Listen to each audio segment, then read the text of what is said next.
Júnior Ferreira, da Diocese de Eunápolis. Hoje são 11 de novembro de 2025.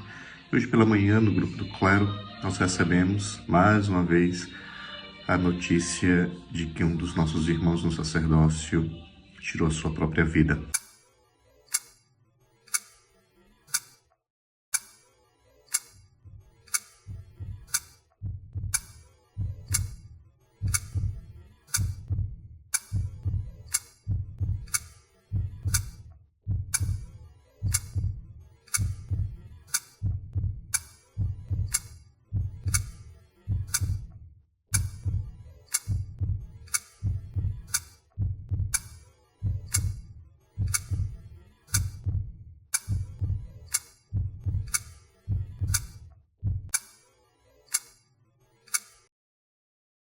Rezar esta oração tão bonita da consagração.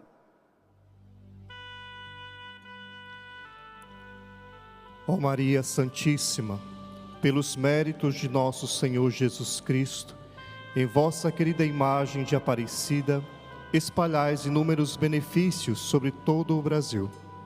Eu, embora indigno de pertencer ao número de vossos filhos e filhas, mas cheio do desejo de participar dos benefícios de vossa misericórdia, prostrado a vossos pés, consagro-vos o meu entendimento, para que eu sempre pense no amor que mereceis. Consagro-vos a minha língua, para que eu sempre vos louve e propague a vossa devoção. Consagro-vos o meu coração, para que depois de Deus vos ame sobre todas as coisas. Recebei-me, ó Rainha incomparável, vós que o Cristo crucificado deu-nos por mãe, no ditoso número de vossos filhos e filhas. Acolhei-me debaixo de vossa proteção. Socorrei-me em todas as minhas necessidades, espirituais e temporais, sobretudo na hora de minha morte. Abençoai-me, ó celestial cooperadora, e com vossa poderosa intercessão, fortalecei-me em minha fraqueza, a fim de que, servindo-vos fielmente nessa vida, possa louvar-vos, amar-vos e dar-vos graças no céu, por toda a eternidade, assim seja.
Outra.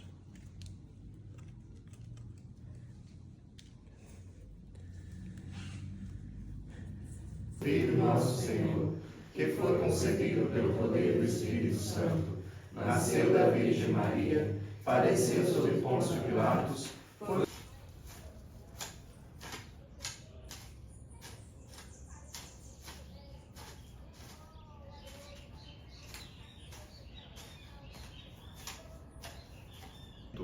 Por quê?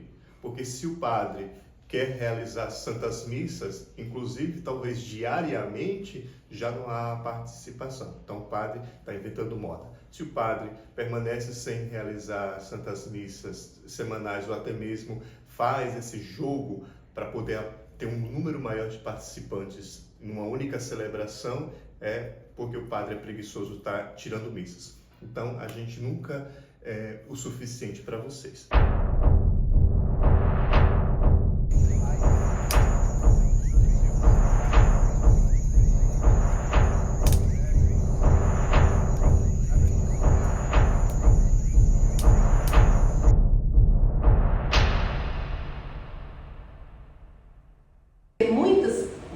paróquias, infelizmente, não dão o valor que um padre merece.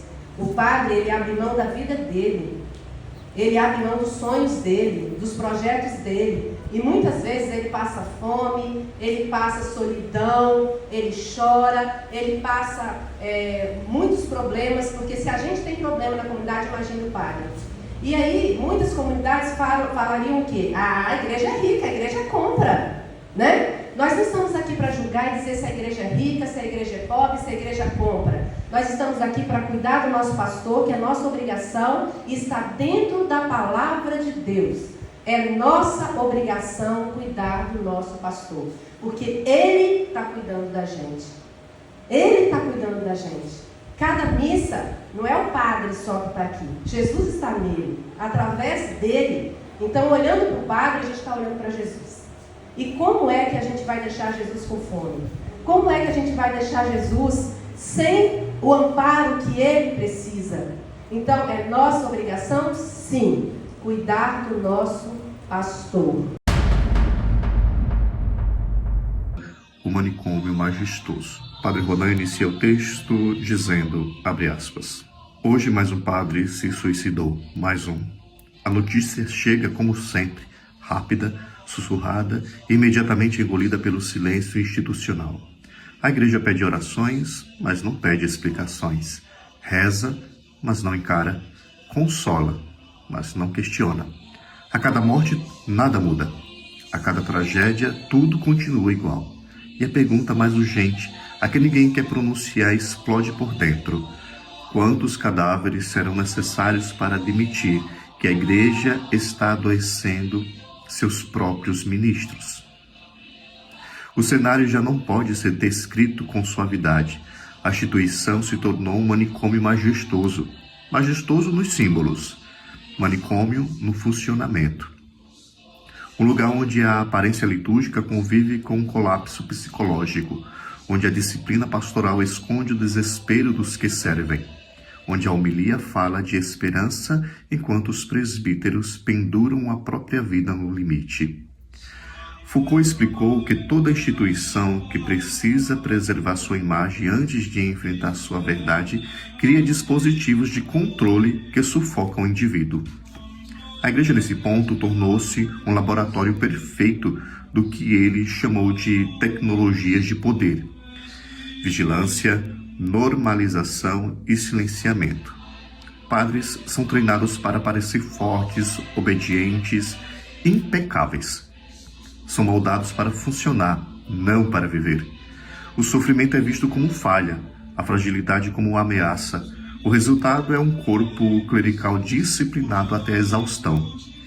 Enquanto a estrutura aperta mais do que o humano suporta, o desfecho se repete. Suicídio. Enquanto padres morrem, lideranças adoecidas são empurradas para o centro das comunidades. Gente em surto espiritual vira coordenador. Pessoas em tratamento psiquiátrico são colocadas como referência de fé. Delírios são promovidos a carismas. Visões semanais ganham microfone. A emoção descontrolada ocupa funções que exigiriam discernimento e estabilidade. A igreja confunde barulho com espiritualidade e entrega poder justamente a quem mais precisa ser protegido de si mesmo. E onde estão os bispos? Muitos desaparecem atrás de discursos genéricos, reuniões protocolares e uma lentidão pastoral que chega a ser cruel. Foucault chamaria isso de governamentalidade, administrar corpos, não cuidar de vidas. Uma liderança que regula, mas não acompanha, que organiza, mas não se envolve, que mantém a ordem do manicômio, enquanto evita olhar para quem está desabando dentro dele. Neste vazio surgem os padres mediáticos, performam segurança, vendem certezas, disputam atenção e transformam o evangelho em produto. São líderes que acumulam seguidores enquanto a base eclesial se fragmenta emocionalmente. Não formam consciência, formam público. São figuras perfeitas para o manicômio majestoso. Muito barulho, pouca verdade. O quadro é claro demais para continuar sendo negado. Padres estão morrendo, fiéis adoecidos estão liderando, bispos estão calados. A liturgia tornou-se performance e a estrutura continua produzindo o mesmo tipo de subjetividade dócil, culpada e silenciosa que Foucault descreveu como fruto de instituições que preferem ordem à verdade. A questão agora é política no sentido Foucaultiano. Quem governa quem? A igreja governa seus ministros ou os destrói? A fé cura ou adoece? O evangelho liberta ou disciplina até a morte? O manicômio majestoso pode continuar funcionando por algum tempo, mas o preço será cada vez mais alto. E hoje, novamente, ele foi pago com a vida de um padre. A igreja precisa decidir se quer continuar administrando cadáveres ou finalmente começar a salvar pessoas.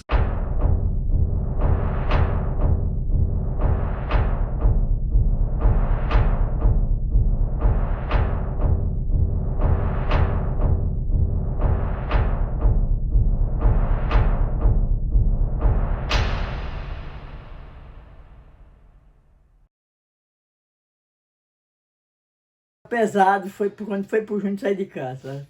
Até hoje ainda me mexe. Não foi fácil, não.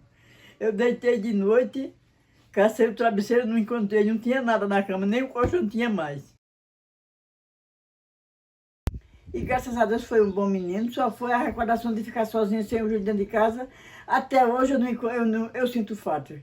Quando ele vem para chegar, eu choro. Quando ele vai-se embora, eu choro. Olha, eu choro por besteira.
O que é que eu faço com meu filho?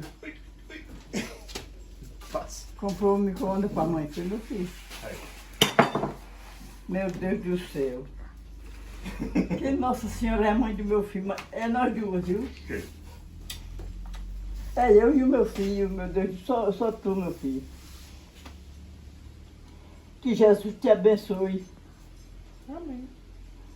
Que Nossa Senhora tome conta da sua vocação sacerdotal. Que a mãe reza direto pela sua vocação, do meu filho. Nunca pensei na minha vida que eu ia ganhar um micro-ondas, não. Chega. De jeito nenhum. Para de show. Abra.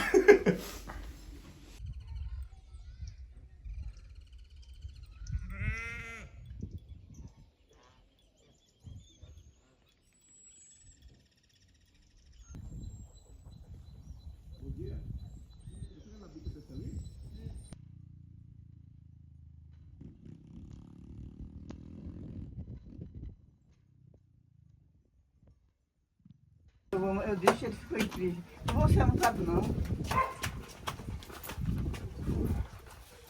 Quando ele se ajoelhar, vocês tiram foto. Olha, ele mandou. Ali ainda tem, graças a Deus. Obrigado. Eita. Caiu, bichinho. É muita dor, homem. Obrigado, meu filho. Valeu.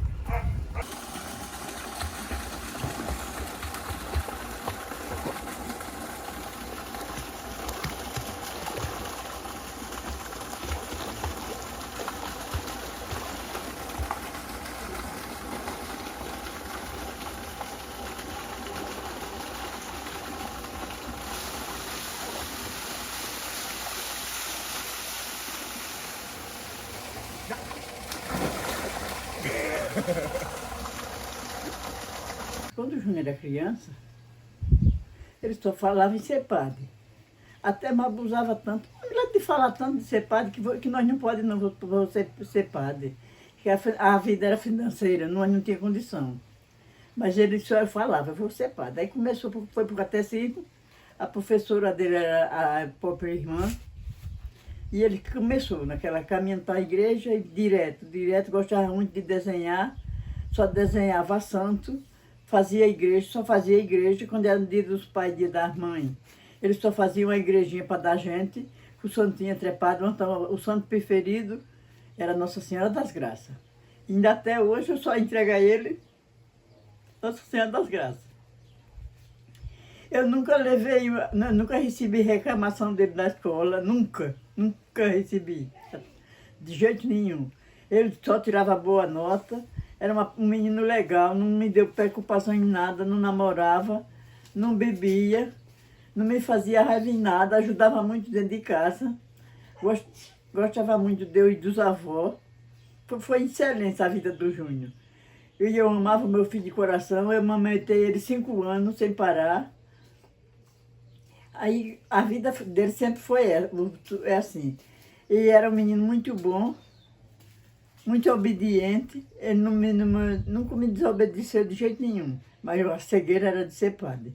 Aí eu falava, Júnior, você quer com essa história de ser padre? Aí o pai disse, esse menino precisa de trabalhar mais na roça, só fala em ser padre. Ele falou, cala a tua boca, que tu não sabe o sonho dele. Quando ele caçava o filho dentro de casa, o filho estava na igreja. Cadê o Júnior? Disse, foi para a igreja. Também aquele agora não sai aquele padre de igreja.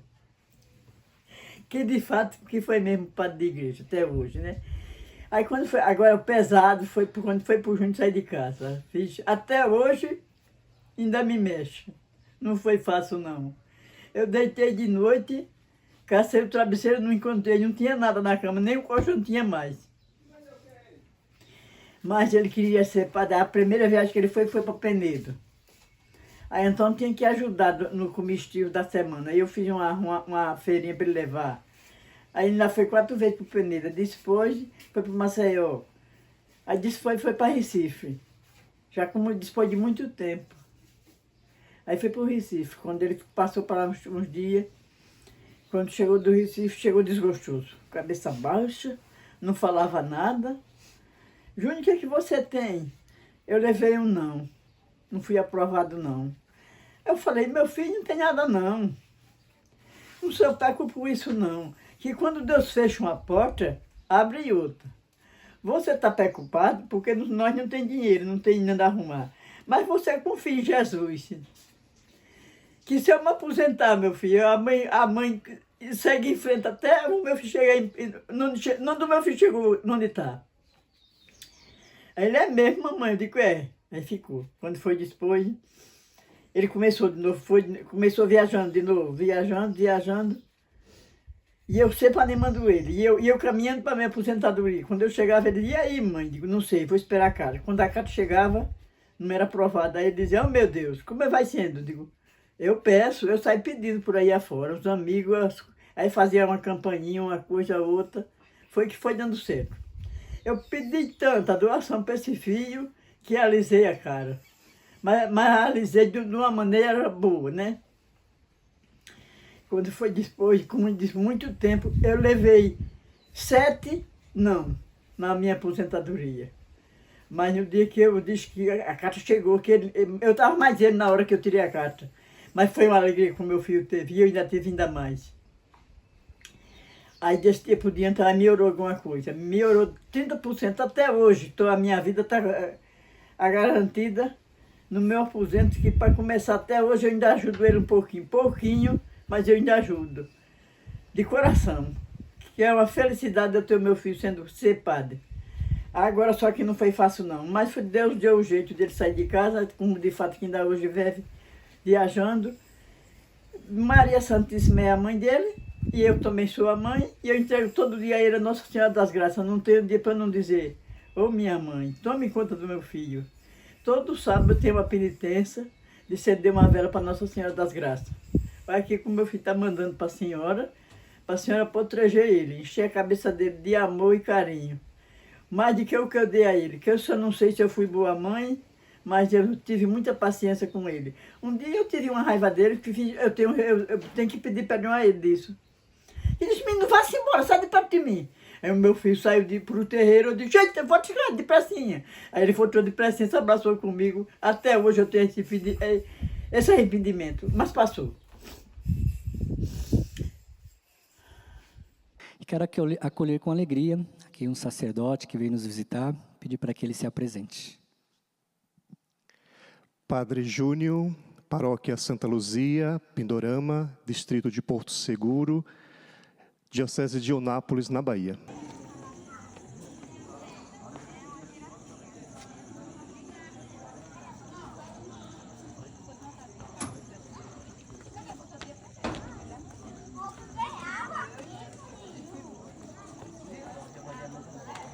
É um filho da terra, né? É um filho da terra.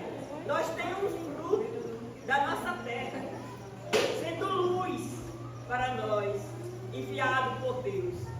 Não? Essa criatura, olha, foi meu aluninho de pré. Por isso que eu amo de coração. Sempre foi obediente a mim. Nunca me fez raiva na minha escolinha quando eu ensinava. Não. Toda a vida foi um bom menino. Por isso que eu tenho ele no meu coração. Eu amo de coração.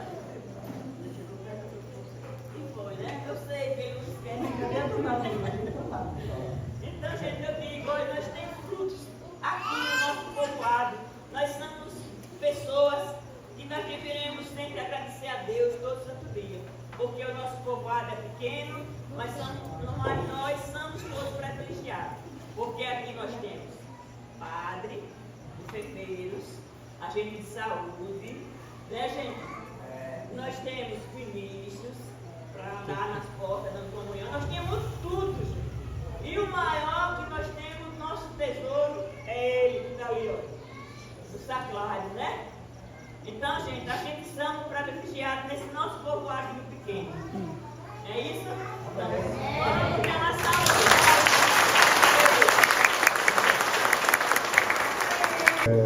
Minha primeira professora, eu acho que a gente nunca esquece, né? Pelo menos eu nunca esqueci da minha. Como a mamãe mesmo falou, sempre que eu chego e falo, eu sempre pergunto. Eu tinha viva, né? Como nós chamávamos.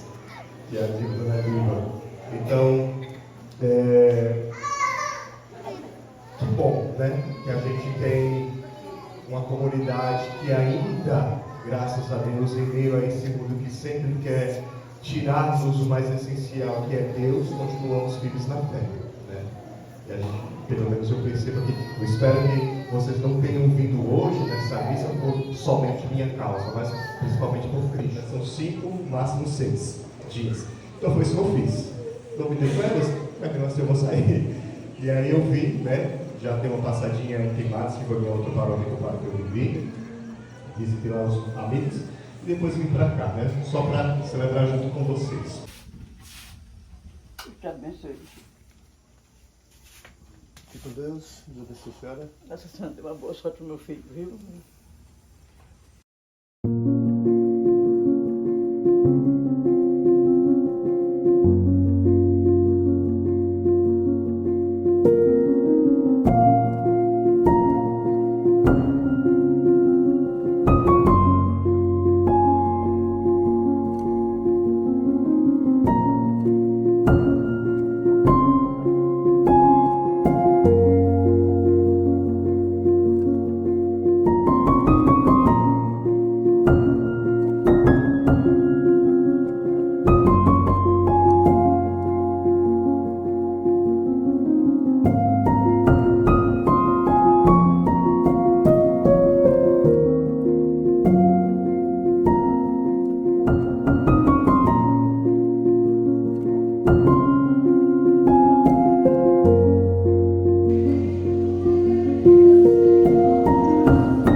Música